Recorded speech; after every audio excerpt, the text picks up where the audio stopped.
Assalamualaikum dan selamat sejahtera kepada semua pelajar. Pada kali ini, saya, Cikgu Zalina dari SMK Terengganu Perak akan berkongsi dengan kamu semua bab 6 iaitu sokongan, pergerakan dan pertumbuhan. Okey, untuk kali ini, Cikgu akan berkongsi tentang bab 6.3 iaitu sokongan, pertumbuhan dan kestabilan dalam tumbuhan. Okey, mari kita lihat standard pembelajaran bagi tajuk ini. Itu yang pertama, menerangkan sistem sokongan tumbuhan daratan dan akuatik, menerangkan usia tumbuhan berkayu, menghubung kait sistem sokongan dan kestabilan dalam tumbuhan, dan yang terakhir, menjalankan eksperimen untuk mendapatkan pola pertumbuhan tumbuhan.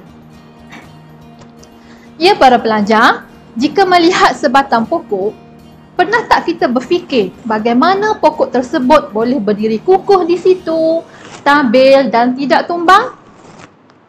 Jadi, cikgu akan menerangkan sistem sokongan tumbuhan daratan dan akuatik. Okey pelajar, untuk menjawab persoalan cikgu tadi, kita perlu tahu bahawa tumbuhan memerlukan sokongan supaya dapat berdiri tegak untuk perolehi cahaya matahari. Yang kedua, tumbuhan juga memerlukan sokongan untuk menyediakan kekuatan supaya tidak mudah tumbang. Dan yang ketiga, tumbuhan perlu sokongan untuk mendedahkan daun kepada cahaya matahari supaya dapat menjalankan proses fotosintesis. Dan yang terakhir, tumbuhan perlukan sokongan untuk menampung berat tumbuhan itu sendiri. Okey para pelajar, mesti kita tertanya-tanya, apakah sistem sokongan bagi tumbuhan, kan? Sokongan utama bagi tumbuhan adalah batang dan akar. Untuk batang, dia akan menyokong berat batang, daun, bunga dan buah. Manakala akar akan menyokong tumbuhan dengan mencengkam tanah supaya tumbuhan tidak mudah tumbang. Okey, tumbuhan terbahagi kepada dua jenis, iaitu tumbuhan darat dan tumbuhan akuatik. Okey pelajar, apakah itu tumbuhan darat? Jom kita lihat satu per satu. Okey, tumbuhan darat boleh dibahagikan kepada dua, iaitu tumbuhan berkayu dan tumbuhan herba. Okey. Untuk contoh tumbuhan berkayu, iaitu seperti pokok rambutan, pokok durian, manakala contoh bagi tumbuhan herba ialah seperti kangkung dan selem. Biasanya tumbuhan berkayu ialah tumbuhan yang tegak, tinggi dan kuat. Ya, manakala tumbuhan herba ialah renek dan sangat, tumbuhan herba renek dan kecil. Okey, sistem sokongan bagi tumbuhan berkayu ialah tisu berkayu yang keras, kuat dan tegak. Tisu ini dibina dari satu bahan yang kompleks iaitu dikenali sebagai lignin. Okey pelajar, ingat perkataan lignin. Okey, manakala tumbuhan tidak berkayu pula bergantung pada air yang tersimpan dalam sel batang untuk sokongan. Okey. Jadi, sokongan utamanya adalah kesegahan sel yang mana pokok akan menjadi lembut dan layu jika tiada air. Okey, selain daripada itu, terdapat juga struktur khas seperti akar jangkang untuk tumbuhan yang berkayu. Manakala akar jangkang ini menyokong tumbuhan seperti pokok bakau dalam paya. Okey, seterusnya sokongan tambahan yang lain seperti akar sokong juga untuk tumbuhan yang berkayu, yang mana akar sokong ini ialah akar tumbuhan yang tumbuh daripada batang atau dahan ke dalam tanah untuk menyokong tumbuhan tersebut. Ya, biasanya akar ini terdapat pada pokok banyan, pokok pandan. Okey, seterusnya satu lagi sokongan tambahan dari struktur khas iaitu yang terdapat pada tumbuhan berkayu itu akar banet ya. Biasa kita kita lihat ya, akar banet terdapat pada pokok batang yang besar seperti pokok durian dan pokok angsana.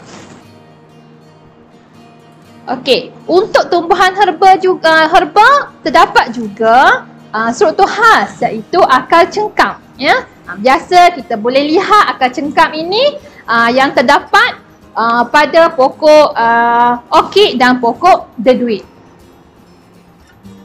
Okey, satu lagi sokongan tambahan untuk tumbuhan herba ialah sulur paut yang biasanya terdapat pada pokok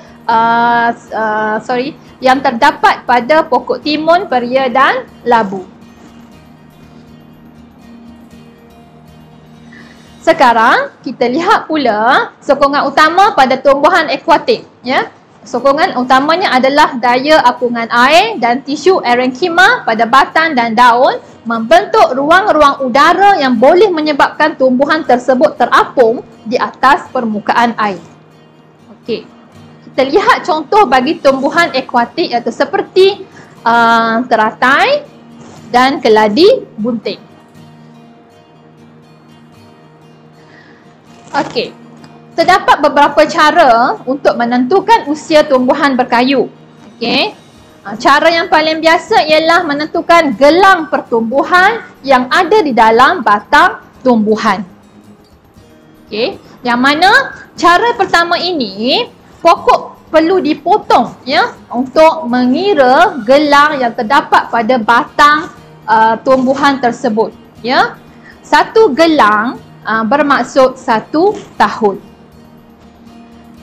Manakala cara yang kedua, yang paling selamat, yang mana pokok tidak perlu ditebang, hanya perlu digerudi sehingga 75% mata gerudi dan ia akan mengeluarkan gegelang dan gegelang itu akan dikira. Sama juga satu gelang mewakili 1 tahun. Okey, seterusnya sesuatu tumbuhan dikatakan stabil jika tidak mudah tumbang ya. Kestabilan tumbuhan dipengaruhi oleh pusat graviti dan keluasan tapak. Okey, semakin rendah pusat graviti, semakin stabil tumbuhan tersebut. Okey, yang terakhir para pelajar, untuk subtopik ini terdapat satu eksperimen untuk mendapatkan pola pertumbuhan tumbuhan. Okey, kamu boleh merujuk buku teks pada muka surat 137 ya, di mana kamu boleh buat ya juga di eksperimen ini di rumah ya dengan menggunakan kacang hijau. Okey, untuk akhirnya cikgu berharap kamu dapat menjalankan eksperimen ini di rumah dan melihat sendiri bagaimana tumbuhan tersebut bertumbuh ya. Okey, itu sahaja. Sekian. Terima kasih.